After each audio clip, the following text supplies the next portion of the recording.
شغل لنا يا ابني ماتش منتخب مصر وبتسوانا. حاكم ماتشات منتخب مصر دي بقت حاجه تحرق الدم. فين ايام حسن شحاته المعلم؟ كنا بننزل كسبانين قبل ما نلعب يا فرج الله، جول جول جول. تريزيجيه اللي جابه. شوف الواد صلاح كان معاه تريزيجيه فاضي، قام صلاح شاطها فيها. صلاح ما تباص يا صلاح.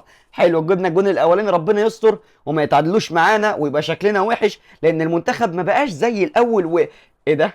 يا ما انت كريم يا رب. ايه يا تريزيجيه الجون الحلو ده؟ لا، وشوف مين اللي مديله الاسيست، سبحان الله، رامي ربيعه. انا مش فاهم، رامي ربيعه مدافع ولا صانع العاب بيعمل اسيستات وبيسجل؟ حلو كده، النتيجه 2-0 يعني.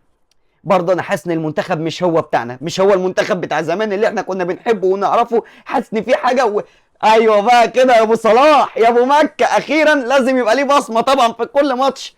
صلاح فاضل له كام ماتش ويكسر ارقام وحسام حسن التاريخي بنفسه. حلو قوي، 3-0. لا برضه حاسس ان المنتخب